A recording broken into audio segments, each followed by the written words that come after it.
Saudara, seekor buaya yang sebelumnya terlihat di perairan pantai wisata Gampong Baru Sayeng, Aceh Jaya, saat ini masih berkeliaran.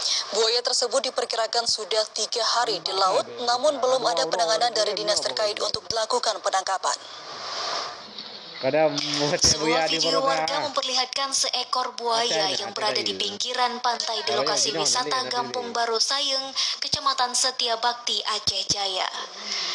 Dalam video tersebut terlihat satu warga mencoba untuk mendekati buaya yang saat itu berada di pinggir pantai.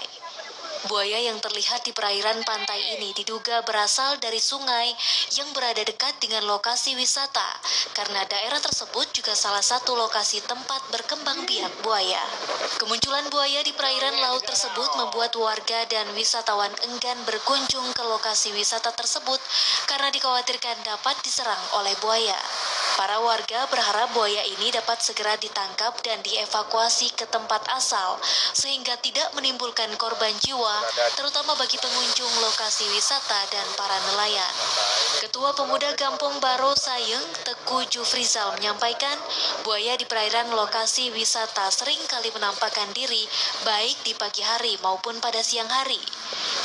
Menurutnya, buaya yang muncul di perairan pantai lokasi wisata tersebut sudah 3 hari dengan jumlahnya sebanyak 1 ekor dengan panjang diperkirakan mencapai 3 hingga 4 meter. Dan atas masih munculnya buaya ini, dirinya bersama dengan aparatur desa menghimbau kepada pengunjung untuk berhati-hati saat berada di lokasi wisata dan kepada pihak terkait agar segera ditangani sebelum adanya korban dari warga. Dari Aceh Jaya, Musliadi TVRI melaporkan.